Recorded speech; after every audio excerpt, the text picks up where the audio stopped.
നമസ്കാരം. നിയമവൃത്തങ്ങൾ സൂചിപ്പിച്ചതുപോലെ ഹൈക്കോടതിയിൽ രാഹുൽ മാങ്കൂട്ടത്തിന് നിർണായകമായ ആദ്യ വിജയം ലഭിച്ചിരിക്കുകയാണ്. യുവതി നൽകിയ പീഡന പരാതിയുമായി ബന്ധപ്പെട്ട് പോലീസ് രജിസ്റ്റർ ചെയ്ത കേസിൽ ഈ മാസം 15-ാം തീയതി വരെ അദ്ദേഹത്തെ അറസ്റ്റ് ചെയ്യുന്നത് ഹൈക്കോടതി താൽക്കാലികമായിട്ട് തടഞ്ഞിരിക്കുകയാണ്. രാഹുൽ മാങ്കൂട്ടത്തിൽ സമർപ്പിച്ച മുൻകൂർ ജാമ്യാപേക്ഷ പരിഗണിക്കവെയാണ് കോടതിയുടെ ഈ സുപ്രധാനമായ ഇടപെടൽ. കേസിൻ്റെ നിലവിലെ സ്ഥിതിഗതികളും അന്വേഷണ പുരോഗതിയും മനസ്സിലാക്കുന്നതിനായിട്ട് കേസിൻ്റെ വിശദമായ ഡയറി ഹാജരാക്കാനായിട്ട് ഹൈക്കോടതി അന്വേഷണ സംഘത്തിന് ഉത്തരവ് നൽകിയിരിക്കുകയാണ്. ഹൈക്കോടതി ജസ്റ്റിസ് കെ ബാബു പുറപ്പെടുവിച്ച ഈ ഉത്തരവ് കഴിഞ്ഞ കുറച്ച് ദിവസങ്ങളിലായിട്ട് പ്രതിരോധത്തിലായിരുന്ന രാഹുലിനും കോൺഗ്രസ് നേതൃത്വത്തിനും വലിയ ആശ്വാസമാണ് ഇപ്പോൾ നൽകുന്നത്. ഈ കേസിൽ വിശദമായിട്ടുള്ള വാദം കേൾക്കേണ്ടതുണ്ടെന്ന് കോടതി നിരീക്ഷിച്ചതിനെ തുടർന്നാണ് അറസ്റ്റിന് താൽക്കാലികമായിട്ട് സ്റ്റേ അനുവദിച്ചിരിക്കുന്നത്.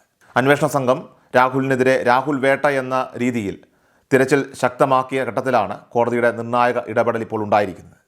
കഴിഞ്ഞ ദിവസം തിരുവനന്തപുരം ജില്ലാ സെഷൻസ് കോടതി രാഹുലിൻ്റെ മുൻകൂർ ജാമ്യാപേക്ഷ തള്ളിയതിനെ തുടർന്ന് അന്വേഷണ സംഘം രാഹുലിനെ കണ്ടെത്താൻ അതീവ ജാഗ്രതയോടെയുള്ള പരിശോധനകൾ ആരംഭിച്ചിരുന്നു.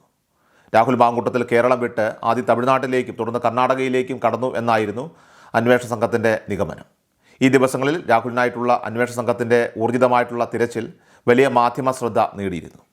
ഈ പശ്ചാത്തലത്തിൽ ജില്ലാ സെഷൻസ് കോടതിയുടെ വിധി വന്നതിന് തൊട്ട് പിന്നാലെ നടന്ന ചില നാടകീയ സംഭവങ്ങൾ രാഹുൽ മാങ്കൂട്ടത്തിലിൻ്റെ മൊബൈൽ ഫോൺ അപ്രതീക്ഷിതമായി ഓണാവുകയും അതുപോലെ തന്നെ അന്വേഷണ സംഘം ലൊക്കേഷൻ പിന്തുടർന്ന് എത്തിയപ്പോൾ വരിക വരിക സഹചരെ എന്ന റിംഗ് ടോണിൽ മൊബൈൽ ഫോൺ മാത്രം അവിടെ കിടക്കുകയും ചെയ്ത സംഭവങ്ങൾ അത് കേസിൻ്റെ ആകെയുള്ള ഗതിയിൽ ദുരൂഹത ഉണർത്തുന്നതായിരുന്നു. രാഹുലിൻ്റെ കൂടെയുള്ളവർ ഒരു കളിപ്പാട്ടം ഒളിപ്പിച്ചു വെച്ച് അന്വേഷണ സംഘത്തെ കബളിപ്പിച്ച് സ്ഥലം വിട്ടതായിട്ടും റിപ്പോർട്ടുകൾ സൂചിപ്പിക്കുന്നു. ഹൈക്കോടതിയിൽ രാഹുൽ മാങ്കൂട്ടത്തിന് വേണ്ടി അഭിഭാഷകൻ എസ് രാജീവ് ശക്തമായ വാദമുഖങ്ങളാണ് നിരത്തിയത്. താഴെ കോടതിയിൽ തൻ്റെ ജാമ്യാപേക്ഷയിൽ ഉന്നയിച്ച പ്രധാന വാദങ്ങളെല്ലാം അദ്ദേഹം ഹൈക്കോടതിക്ക് മുൻപിലും ആവർത്തിച്ചു. യുവതിയുമായി തനിക്കുണ്ടായിരുന്നത് പരസ്പര സമ്മതത്തോടെയുള്ള സൗഹൃദവും അതോടൊപ്പം തന്നെ ലൈംഗിക ബന്ധങ്ങളും ഉൾപ്പെടുന്ന അടുത്ത ബന്ധമായിരുന്നുവെന്ന് രാഹുൽ കോടതിയിൽ തുറന്നു സമ്മതിച്ചു. അതുകൊണ്ട് ഒരു നിലയ്ക്കും ബലാത്സംഗ കുറ്റം ഈ കേസിൽ നിലനിൽക്കില്ല എന്ന് അഭിഭാഷകൻ ഉറപ്പിച്ച് പറഞ്ഞിരിക്കുകയാണ്. ജില്ലാ സെഷൻസ് കോടതിയുടെ പ്രധാന കണ്ടെത്തലുകൾ അഭിഭാഷകൻ കോടതിയുടെ ശ്രദ്ധയിൽ കൊണ്ടുവന്നു. ഇവിടെ യുവതി ആരോപിച്ചതുപോലെ ഒരു ബലാത്സംഗ കുറ്റം നിലനിൽക്കില്ല എന്ന് സെഷൻസ് കോടതി നേരത്തെ കണ്ടെത്തിയിരുന്നു. എന്നാൽ ഇവിടെ ഗർഭഛിദ്രമടക്കമുള്ള വിഷയങ്ങളിൽ രാഹുലിനെ സംശയത്തിൻ്റെ നിഴലിൽ കണ്ടതിനെ തുടർന്നാണ് സെഷൻസ് കോടതി മുൻകൂർ ജാമ്യം തള്ളിയത് എന്ന വസ്തുത അഭിഭാഷകൻ ഹൈക്കോടതിയിൽ ഊന്നി പറഞ്ഞു. അഭിഭാഷകന്റെ വാദങ്ങളിലെ പ്രധാന ആകർഷണം ഈ കേസിന് പിന്നിൽ രാഷ്ട്രീയ ഗൂഢാലോചനയുണ്ട് എന്ന ആരോപണമായിരുന്നു.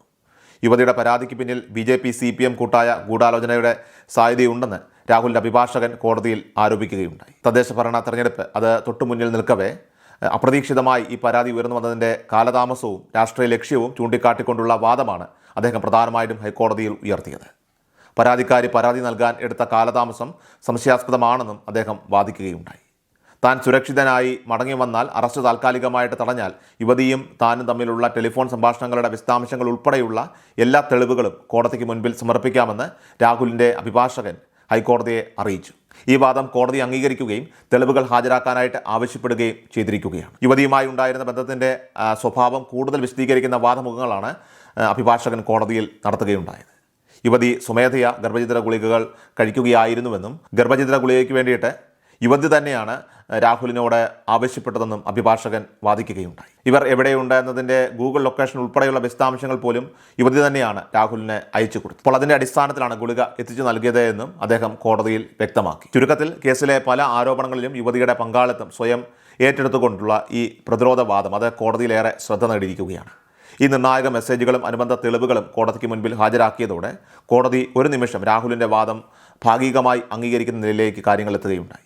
ഈ ഭാഗികമായ അംഗീകാരമാണ് ഇപ്പോൾ അറസ്റ്റ് താൽക്കാലികമായിട്ട് തടയാനുള്ള പ്രധാന കാരണം. ഹൈക്കോടതിയുടെ ഈ തീരുമാനം കോൺഗ്രസിനെ സംബന്ധിച്ച് ഒരു വലിയ രാഷ്ട്രീയ വിജയമാണ് ഇപ്പോൾ നൽകിയിരിക്കുന്നത്. തദ്ദേശ സ്വയംഭരണ തെരഞ്ഞെടുപ്പ് തൊട്ടുമുന്നിൽ നിൽക്കവേ പാർട്ടി യുവ നേതാവായിട്ടുള്ള രാഹുൽ മാങ്കൂട്ടത്തിലിന് ഹൈക്കോടതി താൽക്കാലിക സംരക്ഷണം നൽകിയത് വലിയ രാഷ്ട്രീയ നേട്ടമായി കോൺഗ്രസ് നേതൃത്വം ഇപ്പോൾ കാണുകയാണ്. രാഹുൽ ഒരു ലൈംഗിക വൈകൃതക്കാരനാണ് എന്ന് ആക്ഷേപിച്ച മുഖ്യമന്ത്രി പിണറായി വിജയൻ പോലും പ്രസ്താവനയുമായി രംഗത്തെത്തിയതിന് തൊട്ടു പിന്നാലെയാണ് ഹൈക്കോടതിയുടെ ഈ അനുകൂല നിലപാട് ഇപ്പോൾ വന്നത് എന്നതും ശ്രദ്ധേയമാണ്.